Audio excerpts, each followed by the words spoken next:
नमस्ते दोस्तों, कैसे हैं आप सब? क्या आपने कभी आलू के ऊपर सोडा और सिरके का इस्तेमाल किया है? अगर नहीं किया है, तो वीडियो आपको चौंकाने वाली है। ऐसे ही ढेर सारी अमेजिंग टिप्स हैं, यूजफुल टिप्स हैं, जो आपको बहुत ज़्यादा पसंद आएंगी। तो चलिए आज की वीडियो शुरू करते हैं। तो हमारी आज की जो सबसे पहली टिप है, वो सिंक की शाइनिंग को लेकर है। साथ ही सिंक में मिनरल जमने को लेकर है। कई बार ऐसा होता है किचन सिंक में पानी के दाग पड़ जाते हैं, साथ ही सिंक की शाइन खत्म हो जाती है। ऐसे टाइम पर आपको लेना है वैसलीन। वैसलीन ले लीजिए थोड़ा-सा, जिस तरीके से मैं आपको दिखा रही हूँ, और वैसलीन को इस तरीके से सिंक में कहीं-कहीं लगा दीजिए। आप सोच रहे होंगे वैसलीन को सिंक में कैसे लगाएँगे? तो सिंक में वैसलीन लगाने के बाद जो इसके अमेजिंग रिजल्ट्स आपको मिलेंगे वो आपको चौंका देंगे। इसके बाद से आपको कोई टिश्यू या कपड़ा ले लेना है और सिंक में चारों तरफ इस वैसलीन को अच्छे से रब कर देना है, यानी कि स्प्रेड कर देना है। और इसके बाद जब टिश्यू की हालत देखेंगे या कपड़े की हालत देखेंगे, तो इसमें से आप देखेंगे कि कितनी ज़्यादा गंदगी निकल के आ रही है। उसके बाद से आपको क्या करना है, एक कपड़ा लेना है सिंपल सॉफ्ट सा, और वैसलीन को पूरे सिंक में अच्छे से रगड़ दीजिए, यानी कि अच्छे से शाइन मार दीजिए। जैसे-जैसे आप रगड़ेंगे तो आप देखेंगे सिंक की शाइन बहुत ही अच्छी सी हो गई है। सिंक की शाइन जो है देखते ही बनती है। अब इससे फायदा ये होगा कि जब हम सिंक में पानी गिराएँगे, तो पानी जो है वो सिंक में कहीं पर बैठेगा नहीं, जमेगा नहीं, बल्कि सिंक में इसकी बूंदें जो है ऐसी डिफरेंट-डिफरेंट दिखेंगी, जिससे आपको पता चलेगा कि पानी बैठ नहीं रहा है, और सिंक में इस तरीके से फिर क्या होता है कि जो मिनरल्स के दाग होते हैं वो लगते नहीं है। तो सिंक की एक लेयरिंग हो जाती है। ये काम आपको डेली नहीं करना है, 3-4 दिन पे एक बार करना है और आपका सिंक बिल्कुल पानी के दाग से फ्री हो जाएगा।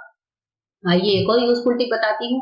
जब कभी हमारे पास इस तरह के गहरे बर्तन होते हैं चौड़े, हम इनमें चम्मच रखते हैं, तो चम्मच इस तरीके से गिर जाते हैं, अंदर चले जाते हैं। क्योंकि कई बार हम लिक्विड वगैरह रखते हैं या कोई दाल पीस कर रखते हैं, कुछ भी रखते हैं, तो ये प्रॉब्लम आती है। ऐसे टाइम पर आपको क्या करना है, इस तरह का एक कपड़े वाला पिन ले लीजिए और चम्मच के पीछे लगा दीजिए। अब ये हमारा जो कपड़े वाला पिन है, वो ईज़िली चम्मच को बर्तन पर टिका देगा। जैसे आपने चम्मच को रखा, आपको कुछ और काम आ गया, तो इसमें पिन लगा रहेगा, तो चम्मच बिल्कुल भी नहीं गिरेगा। चाहे आप बर्तन में पानी रख रहे हैं, दूध रख रहे हैं, आप इस प्रॉब्लम से बिल्कुल फ्री हो जाएँगे और इज़िली अपने काम को कर सकते हैं। आइए एक और टिप बताती हूँ। जैसे यहाँ पर हमारे पास है टिश्यू पेपर। इस टिश्यू पेपर आपको लेना है कोई बढ़िया-सा परफ्यूम, जो भी आपको पसंद हो, वो ले लीजिए। परफ्यूम डालने के बाद टिश्यू पेपर को अच्छे से इस तरीके से छोटे पार्ट में रैप कर लीजिए। बहुत ही छोटा-सा टुकड़ा बना लीजिए। इसमें टिश्यू पेपर में परफ्यूम की खुशबू पूरी तरीके से समा चुकी है। इसको लेकर चलते हैं अपने जूते वाले रैक पर, क्योंकि जूते के रैक में मिसलेनियस जूते चप्पल होते हैं, इनसे बहुत सारी स्मेल आती है। इसमें आप किसी भी जूते में इस टिश्यू पेपर को डालकर छोड़ दीजिए।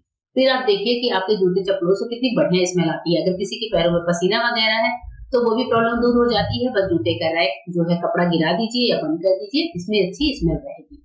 नेक्स्ट टिप है इस तरह के पुराने डब्बों को लेकर। हमारे पास इस तरीके के ढक्कनदार प्लास्टिक वाले कुकीज़ के डब्बे आते हैं। इनका बहुत अच्छा सा इस्तेमाल आपके साथ शेयर करूँगी। इसमें हमें क्या करना है, एक फोक को गरम करना है और फोक से इस डब्बे में इस तरीके से कहीं-कहीं पर छेद कर देने हैं। फोक को गरम नहीं करना चाहते तो आप नाइफ से कर सकते हैं, या फिर सिंपल सीज़र वगैरह से भी आप हल्का-सा कट लगा सकते हैं। इस तरीके से आपको कट लगाना है कि जो ढक्कन भी इज़िली बंद हो जाए और जो छेद है वो भी बहुत अच्छे से हो जाए। अब इसके बाद से क्या करना है, जब हमने छेद कर लिया है, तो हम लेंगे घर में खाने वाला कोई-सा भी नमक जो आपके पास हो, वो एक बड़ा चम्मच भर के ले लीजिए। यहाँ पर हमने डाल दिया है नमक, तो हमारे पास जो है वो सीधा नमक होती है किचन में, मैंने वही ले लिया है। इसके बाद से जो भी शैम्पू का पाउच हो जिसकी स्मेल आपको बहुत पसंद हो, या फिर शैम्पू नहीं है तो फैब्रिक सॉफ्टनर है या फिर कोई डिश वॉश जेल है, ऐसा कोई सा भी लिक्विड आप ले लीजिए और इस नमक के ऊपर डाल दीजिए। अब ये डिब्बा हमारा एक बहुत ही बढ़िया सा ऑर्गेनाइजर बनकर तैयार हो चुका है। इसको कैसे इस्तेमाल करेंगे, चलिए बताती हूँ। इसको लेकर हम चलेंगे अपने उस कबर्ड या अलमीरा के पास जिससे कपड़ों में से हल्की-फुल्की सी स्मेल आती हो, सीलन की बदबू आती हो, अलमारी में आपको लगता है कि अलग टाइप की स्मेल भरी है, कपड़े अच्छे से खुशबू नहीं देते, तो ऐसे डिब्बे को आप लगाकर अपनी अलमीरा में रख दीजिए और फिर देखिए कमाल के कपड़े कितने बढ़िया तरीके से खुशबू देते हैं, स्मेल करते हैं। होप करती हूँ कि ये टिप भी आपको पसंद आई होगी। आइए एक और टिप की तरफ बढ़ते हैं। जब मैंने यहाँ पर लिया है एक पुराना दिया, दिवाली का बचा हुआ पुराना दिया है, इसको मैंने सबसे पहले धीमी आंच पर गैस पर रख दिया है।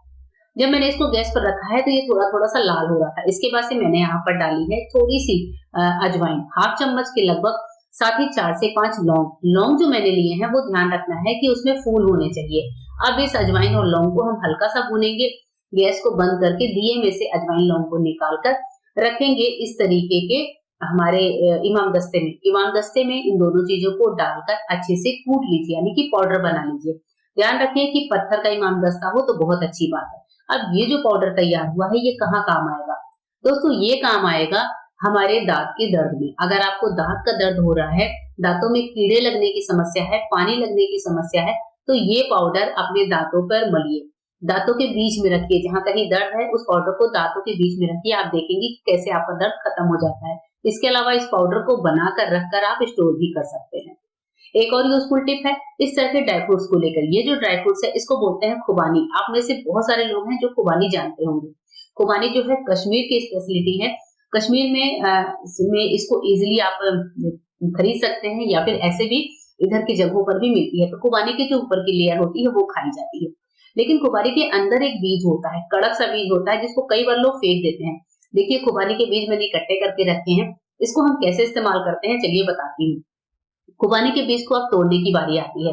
तो बिल्कुल बादाम के कवर जैसा होता है। जब हम इसको तोड़ते हैं या फिर इस तरह का कोई भी बीज होता है, अखरोट है, बादाम है जिसको हम तोड़ते हैं, तो ये फिसलता है और टूटता नहीं है। तो इसके लिए एक कैंची ले लीजिए और कैंची के बीच में खुबानी को इस तरह से रख के और हल्के-हल्के मूसल से दबाव दीजिए। आप देखेंगे खुबानी बहुत ईज़िली टूट जाता है और छिलके भी बिखरते नहीं हैं। अब खुबानी के बीज को तोड़ने से क्या प्रॉफिट मिलने वाला है मैं आपको बताती हूँ। ये जो अंदर का पार्ट है ये बिल्कुल बादाम के स्वाद वाला होता है। ये बिल्कुल खाने में बादाम की तरह होता है। तो ये जो छोटा-सा बादाम है इसको खाने से हमारे शरीर का कोलेस्ट्रॉल कम होता है, बीपी कम होता है, साथ ही अगर आपको मोटापे की समस्या है तो वो भी दूर होती है। तो इस तरीके से खुबानी के बीज को खाकर आप अपने बहुत सारे पैसों की बचत कर सकते हैं। नेक्स्ट जो टिप है वो आपके लिए और भी ज़्यादा यूज़फुल होने वाली है क्योंकि यहाँ पर मैंने एक कटोरी में लिया है पानी, पानी में हम डालते हैं थोड़ा-सा खाने वाला सोडा। इसके अलावा खाने वाले सोडे के साथ ही साथ मैं लूँगी थोड़ा-सा विनेगर। तो 1 चम्मच विनेगर लिया है, हाफ चम्मच के लगभग सोडा लिया है। पानी में दोनों चीज़ों को अच्छे से मिला लीजिए। हमारा ये एक बहुत ही अच्छा-सा सॉल्यूशन बनकर तैयार हो जाता है। इस तरह का सॉल्यूशन आपने पहले भी बनाया होगा, मैं आज वापस से बनाना आपको बता रही हूँ। इसको हमें लेना है किसी भी स्प्रे बॉटल में। कोई भी घर में छोटा स्प्रे बॉटल पड़ा हो उसमें ले लीजिए, इस मिक्सचर को डाल दीजिए। अब ये मिक्सचर क्लीनिंग में तो काम आता ही है, लेकिन आज ये काम आएगा हमारे आलू पर स्प्रे करने में। अब जैसे क्या होता है कि कभी-कभी हम आलू बहुत ज़्यादा खरीद कर ले आते हैं या फिर आलू आपके पास ज़्यादा है, आपको उसको काफ़ी टाइम के लिए स्टोर करना है, तो आलूओं पर आप सोडे और विनेगर का इस तरीके से स्प्रे कर दीजिए। ये आलू पूरे सीज़न खराब नहीं होंगे। इस तरीके से एक बार करके तो देखिए दोस्तों, आलू कितने दिन तक फ्रेश रहते हैं, आपको खुद भी बहुत मज़ा आने वाला है। आलू में जो है आँख नहीं निकलती, आलू में जो अंकुरण आ जाते हैं वो नहीं आता, आलू बहुत बढ़िया रहते हैं, एकदम फ्रेश बने रहते हैं, महीनों दिन तक आप इनको यूज़ कर सकते हैं।